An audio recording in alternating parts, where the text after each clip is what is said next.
Good morning. On this beautiful sunny winter morning in Maine, I'd like to welcome everyone to the Unitarian Universalist Society of Bangor. We are very happily on 120 Park Street in Bangor, Maine. And I'll try not to pop the microphone. We're having a few audio issues this morning, so we apologize if there's issues, and I'll try not to say words that have a P in them.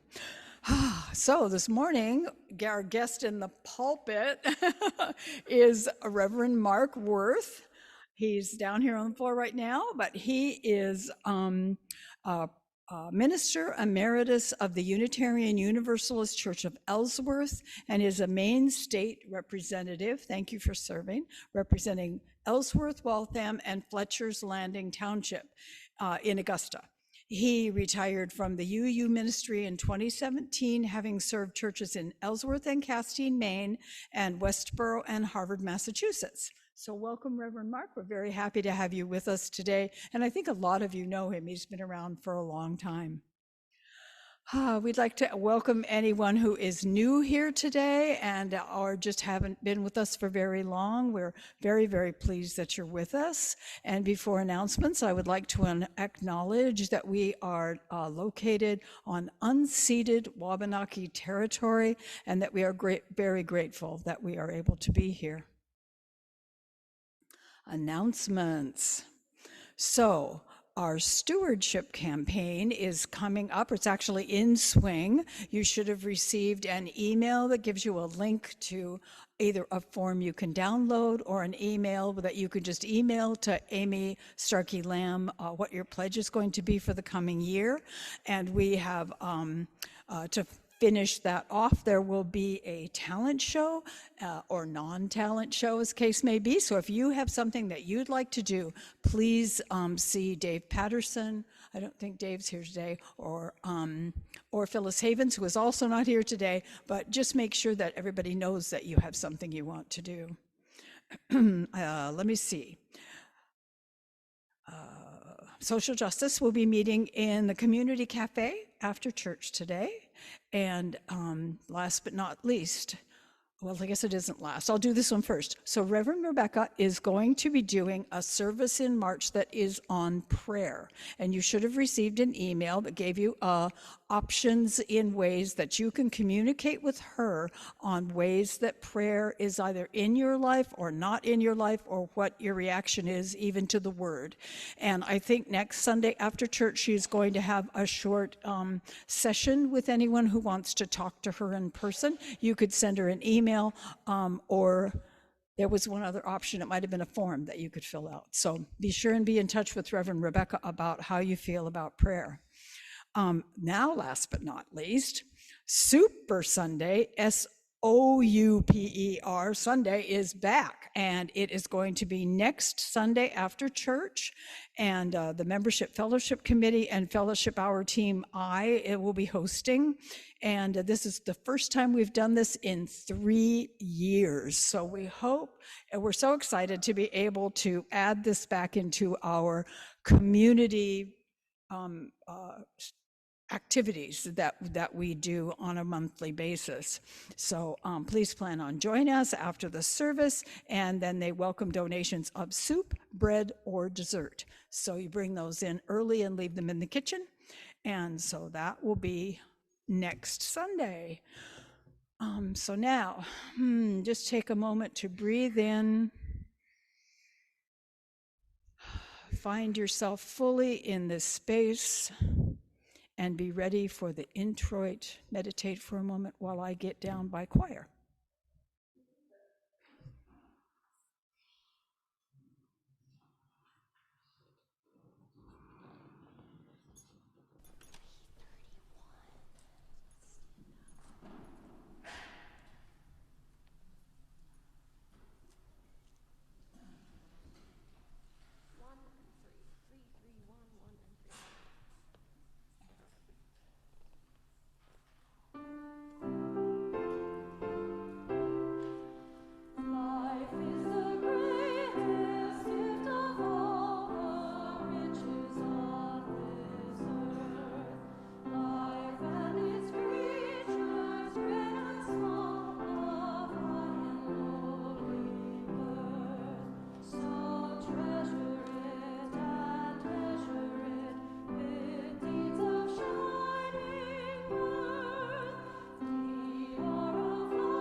Lighting the chalice today will be Bruce Helga.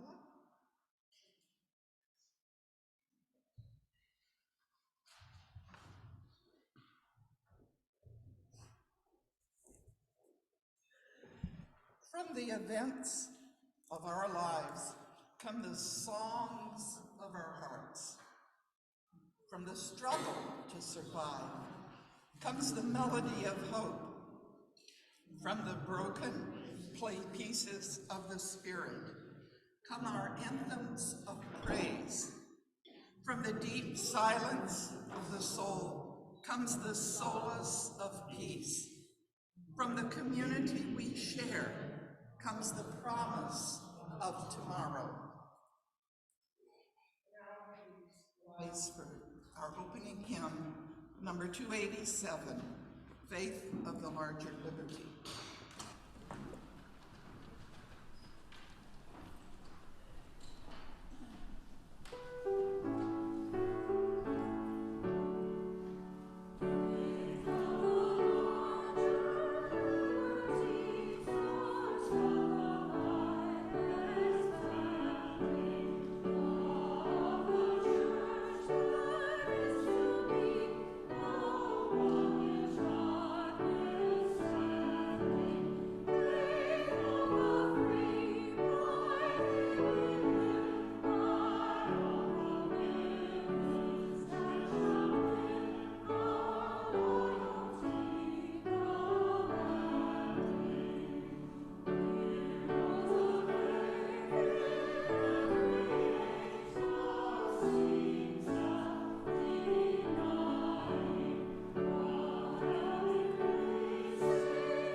Am I on? Okay. Here we are. So now I get to introduce again Reverend Mark Worth, and I invite all of the young and young at heart to come forward for our time for all ages.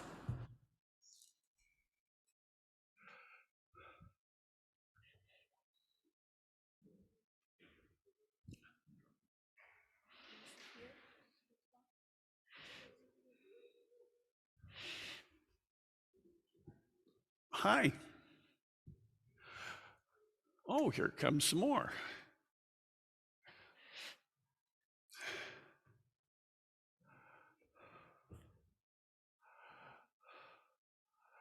I was told that the hymns I picked out today are kind of old school. Do you know what old school means? Yes, what? Old, yeah. Yeah. What was that? Old time, yes. Old fashioned, yeah. Well, I went to an old school, and one year I went back to a high school reunion, and by that time our old school had been torn down and they were going to a new school. So we all got t-shirts that said, "I'm from the old school." Do you have school vacation coming up this week? Yeah, all of you do, yeah. Yeah, you're already in school. That's right. Yeah, you have school vacation coming up. I always liked school vacation. Yeah. So I don't get school vacation anymore because I don't go to school. Well, so when you grow up, you find other things to do besides go to school. And I want to tell you a story about a grown-up, a person who was a stone cutter. Now, yeah, I didn't quite catch that, but well, this man was a stone cutter.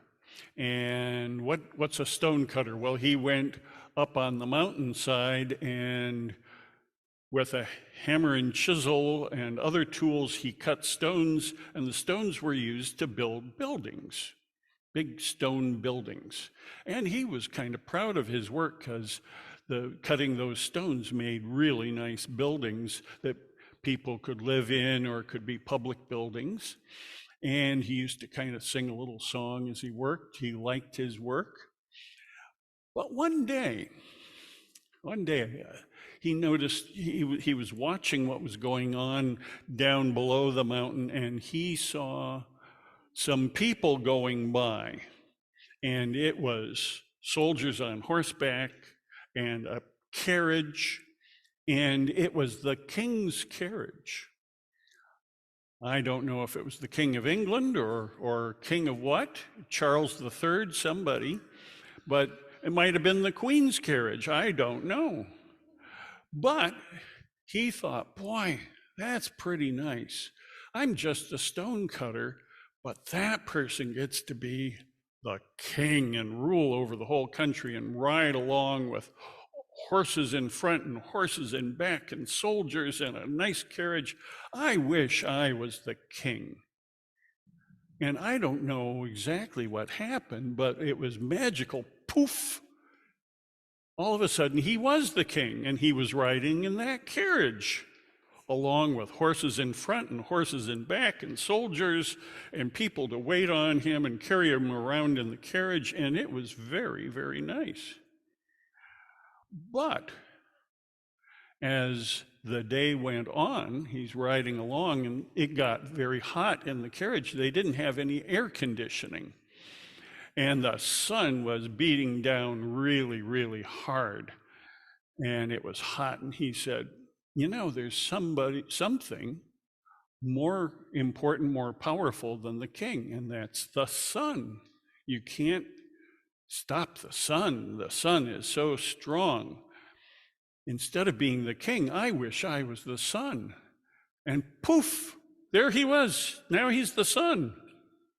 Isn't that weird? And he's shining down on the whole world, and or at least half of it at a time, and thinking, this is pretty nifty. I get to be the sun and make things warm and make things grow. And make summer. That's right. And we'd like some summer, wouldn't we? Yes, make summer. But then after a while, he's looking down on that mountain where he used to cut stones, and it's covered by clouds. And he can't see it anymore. And he thinks, oh, there's something stronger than the sun. It's the clouds, because the clouds can block out the sun. And he said, yeah? Well, I like those boots. They're kind of nifty. So he thought, I wish I was the cloud. And poof, he's a cloud. That's right. Poof, he's the cloud. And he thinks, well, this is pretty good because the cloud can block out the sun. But then he noticed as the cloud, he's moving along and something is blowing him away. And it's, let's see if I can do this.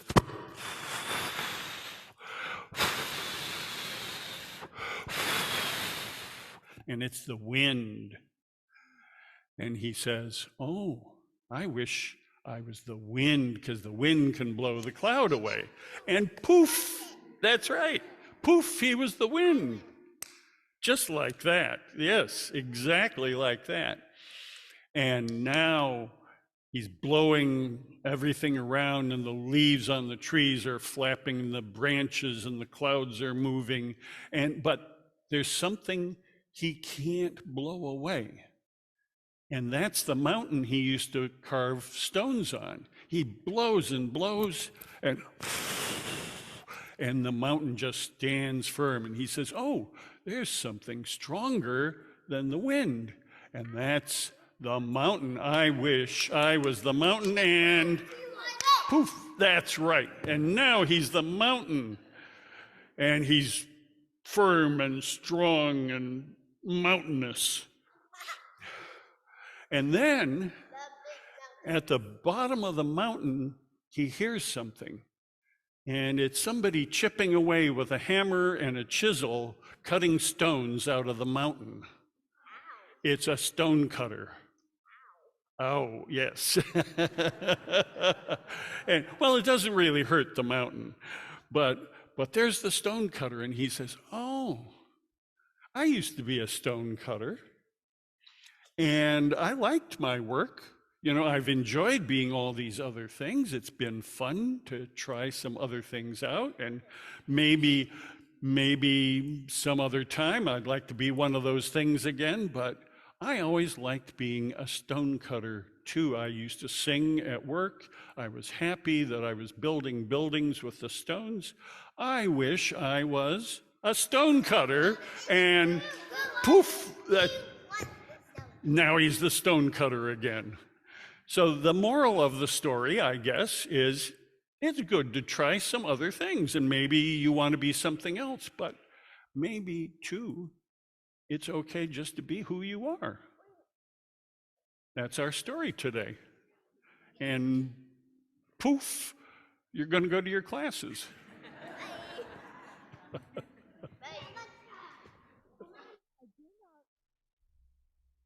don't think there are classes today. Is there an activity? Are you going down for an activity? Well, you are now, right? Well, we didn't put it on the screen, but let's do one time through.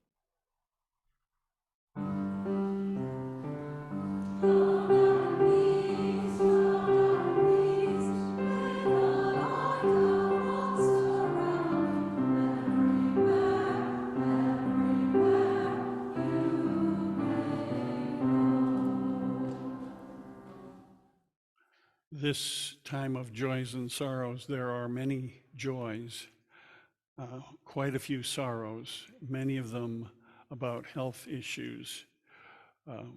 And I'm also thinking of President Jimmy Carter this morning, and he is, I believe, 95.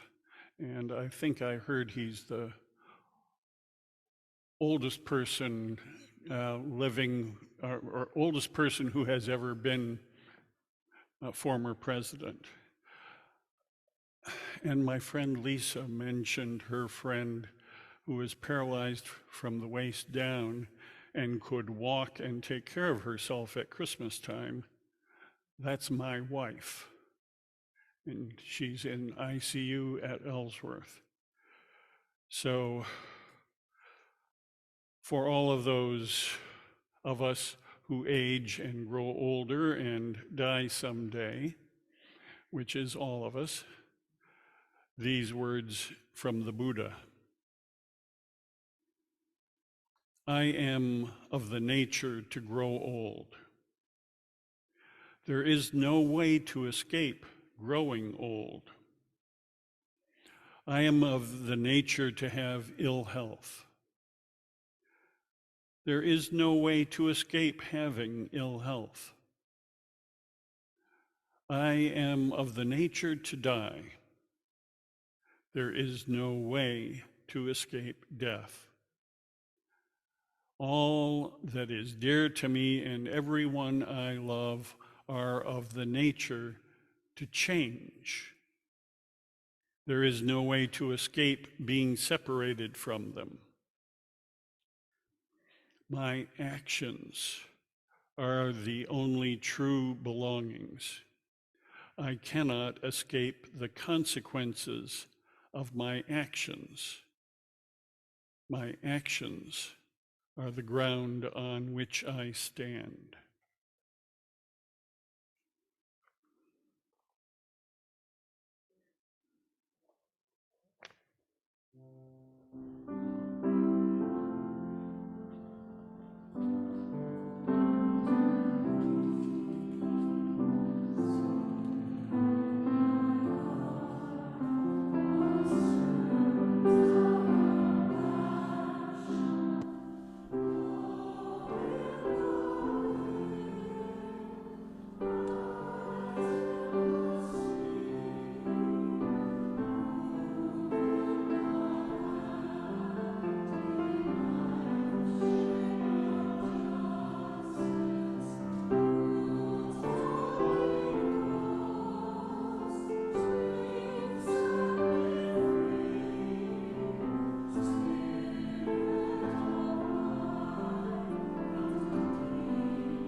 Blessed be. So now is the time in our service when we share our abundance through our offering. I think I forgot to check and see what the share the plate is this month. It is the food program. Okay, and the share the plate this month is the food program, so please be very generous.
Our reading this morning is actually two readings, very short, so pay attention. First, from George Orwell, an English novelist. On the whole, beings want to be good. but not too good, and not quite all the time.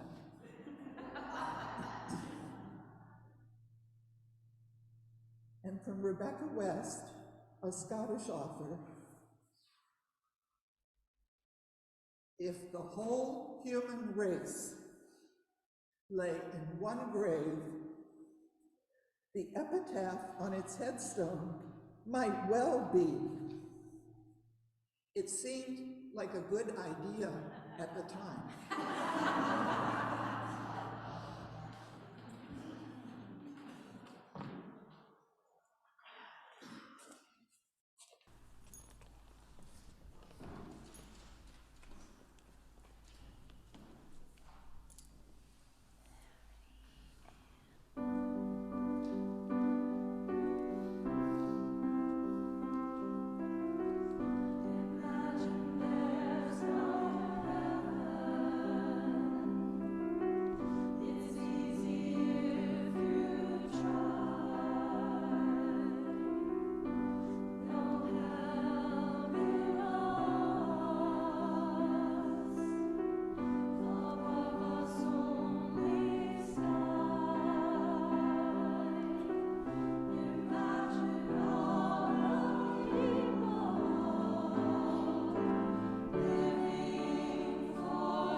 What a terrific anthem. Thank you.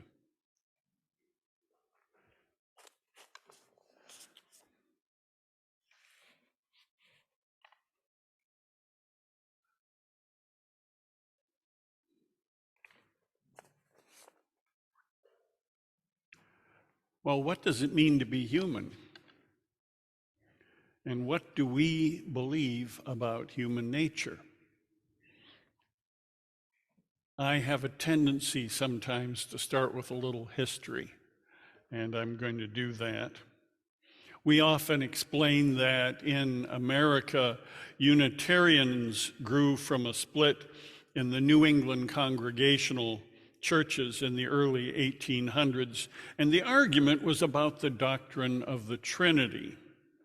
The conservative Congregationalists said God was a Trinity, three persons in one God, and therefore Jesus was somehow both human and divine. The liberal Congregationalists, who eventually became called Unitarians, said that God is one, a unity, and therefore Jesus had only one nature, human nature. We said that it was better to follow Jesus than to worship him. Worshiping him is easy, following him is much harder. Jesus taught in Matthew 25 that if we wanted to enter the kingdom of God, we should feed the hungry, give drink to the thirsty, clothe the naked, visit the prisoner, comfort the sick, and welcome the stranger. That's a lot harder to do than just worshiping him. And our Unitarian forebears said that we didn't have to believe that he was a supernatural being in order to follow his teachings. Okay, so that's true, but it's only half the story, or maybe a third of the story. Probably just as important was our disagreement with the conservatives about human nature. We disagreed with the idea that human nature is completely sinful, that because Adam and Eve disobeyed God in the Garden of Eden, humans are all fallen and sinful by our very nature, so wicked that we all deserve to roast for eternity in hell. Now, at that time, the conservative Congregationalists, who were also known as Calvinists, said that God, out of his goodness and mercy, had elected or predestined a small portion of the human race to be saved. The vast majority will still go to hell, of course, and there's nothing they can do about it, poor devils, but they deserve it because they're human and humans are wicked. Well, both the Universalists and the Unitarians found this offensive. First, it made God into a tyrant. If an all-powerful God has the ability to serve some, then that same God has the ability to save everyone. So why just save a few and torture the rest? What kind of a God would create us imperfect and then send us to hell for being imperfect? Doesn't that seem to contradict the Bible's own statement that God is love? And secondly, when Calvinism made God into a cruel tyrant, it also made humans into puppets lacking the free will to become worthy of salvation. So in 1820, the great Unitarian preacher William Ellery Channing wrote an essay called The Moral Argument Against Calvinism.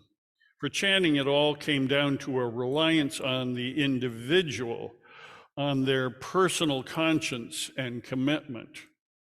We are all imperfect, he said, but we have the ability to decide what kind of people we will be. We may struggle against bad habits or difficult circumstances, but in the end, we have the freedom to choose.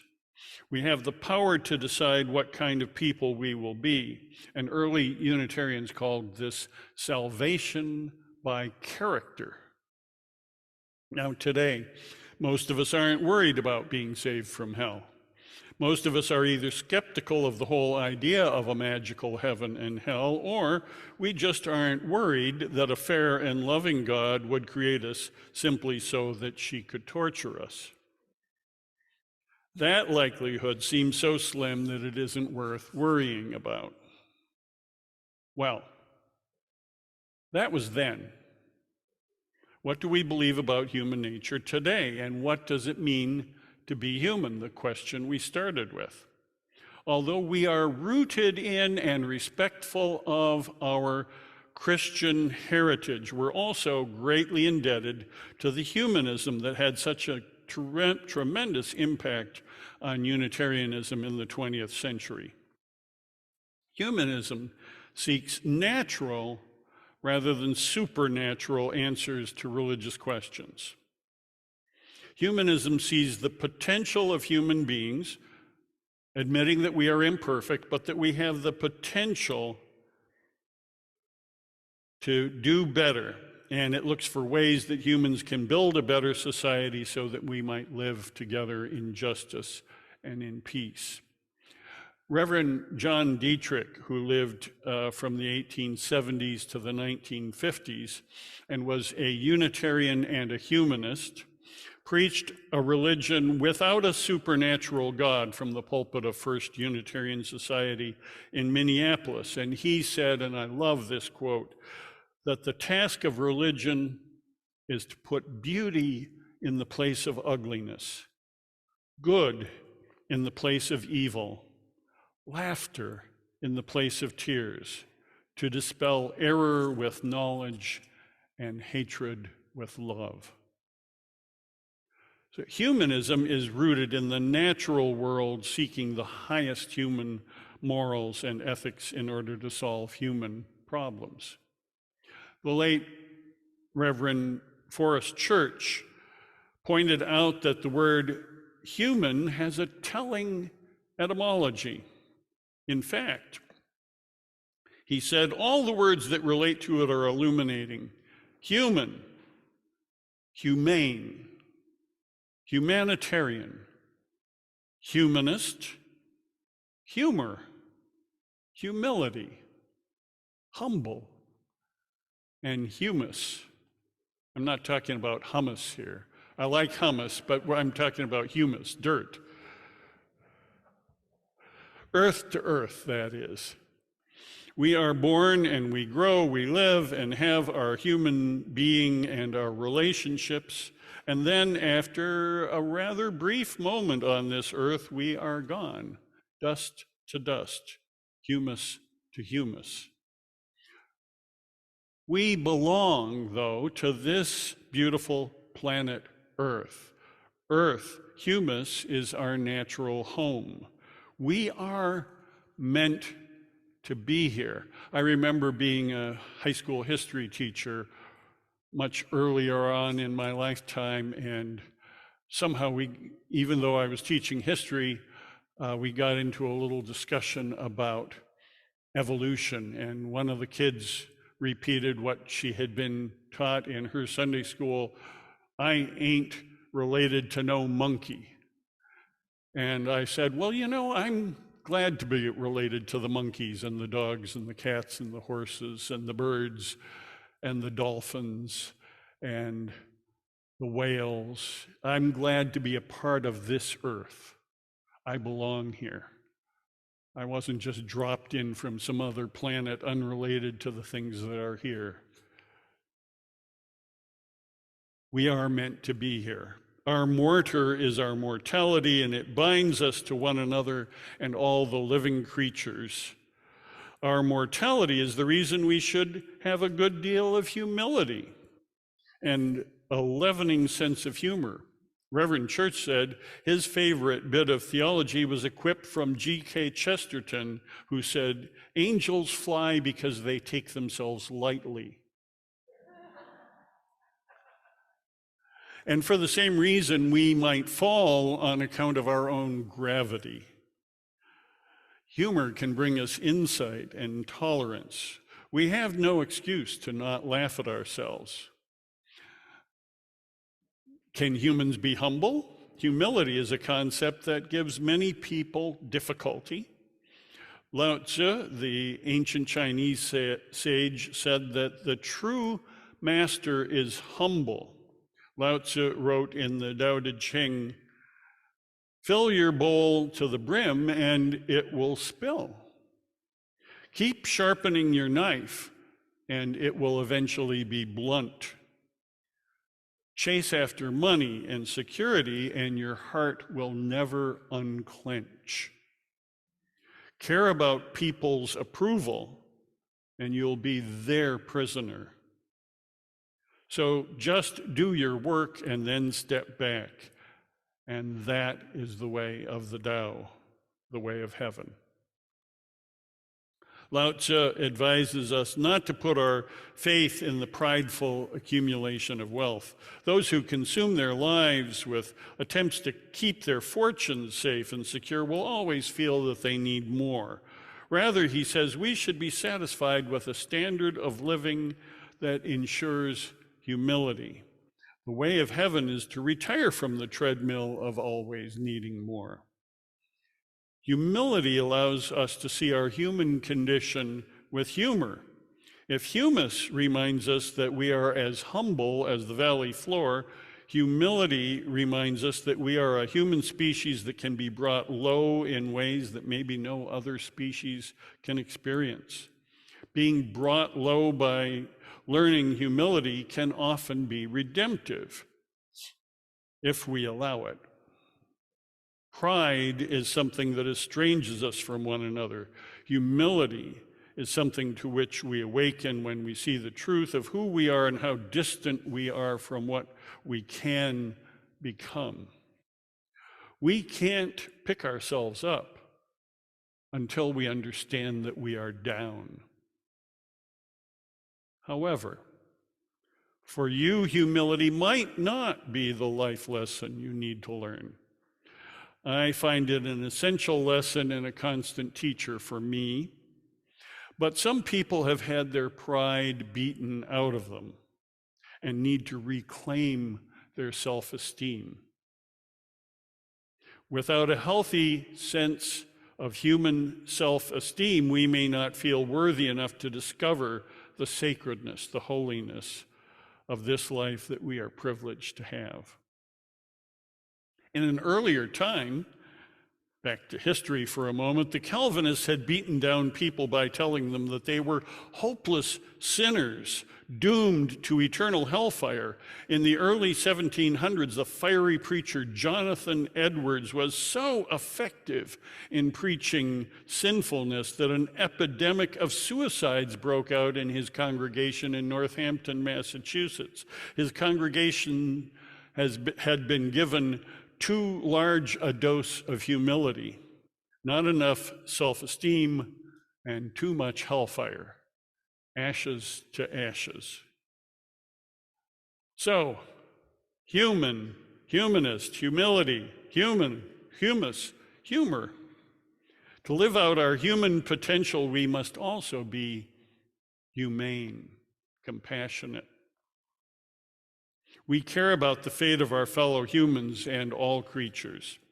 A while back, I had a conversation with a man, a conservative Christian, who was complaining about the number of people who receive heating assistance, food stamps, Medicare, subsidized housing, and other kinds of assistance. I suggested that our society ought to be humane, compassionate, and that my church taught compassion, and I hoped his did too. He said, "What's all this talk about compassion? Compassion makes people weak and enslaved to government handouts. Christians need to get tough on welfare loafers." I replied that by compassion, I actually meant what Jesus said, "Blessed are the merciful, for they shall obtain mercy," which is in Matthew. And be compassionate, even as your Father is compassionate, which is in the Gospel according to Luke. And I asked him if his church didn't teach compassion, was it really teaching Christianity? William Sloane Coffin, the late great Presbyterian clergyman, wrote, "It's ironic to think of the number of people in this country who pray for the poor and needy on Sunday and spend the rest of the week complaining that the government is doing something to help them." And so in this fragmented world, we humans must remember that we are all in this together. All humans are of one race, the human race. We have only one planet, And if we don't solve our problems we humans have created, such as warfare and global climate change, and the divisions between one nation and another, or between one person and another, then there's little hope. We have to learn to live together. And running for office last fall, I started telling myself, and I believe this, that labels like liberal, conservative, progressive, and libertarian, sometimes these labels we put on other people do us more harm than good. We put those labels on others, socialist left and fascist right, and those labels prevent us from listening to one another when we should be working together to solve our human problems. You may know John Donne said that no man is an island. It is human to be in community. What you and I do affects others. There's a story about two people who went fishing in a rowboat. And while they were out in the lake, one of them took out a drill and began to drill a hole in the floor under his seat. His companion was flabbergasted and in a panicked voice said, "What are you doing? You'll sink the boat." The person with the drill said, "Oh, there's no need for you to worry. It's not your concern. I'm just drilling a hole under my seat." So can we convince the person with the drill that we are all interconnected? What happens to one happens to all. The Russian invasion of Ukraine causes the deaths of Ukrainians and Russians as well, and food shortages in Kenya, and an energy crisis in Western Europe, and higher gasoline prices in the US that leads to inflation. So we're all connected. The greater good is the good of each and every human being. Every individual act ripples deeply into the entire human community. Every communal act reflects back on each individual. Now, it's been said that Unitarian Universalists have one foot in the Christian tradition and one foot on the outside. But for decades, our weight has been on the foot that's on the outside. And we've also been enriched by the influence of pagan and neo-pagan spiritual practices. So I say that whether we take that old phrase about the kingdom of God literally or whether we take it metaphorically, we can't go wrong still by following Jesus' teaching to feed the hungry, clothe the naked, give drink to the thirsty, comfort the sick, visit the prisoner, and welcome the stranger. Whatever we do for others, we do for ourselves as well. And I'll end with this old proverb: we didn't all come over in the same ship, but we are all together in the same boat.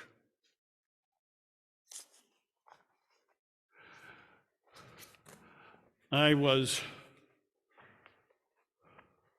thinking about all of the problems that so many people have in this lifetime, and I wanted to end with another old chestnut today, and that is the hymn, "What Wondrous Love Is This," number 18.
We extinguish this flame, but not the light of truth, the warmth of community, or the fire of commitment.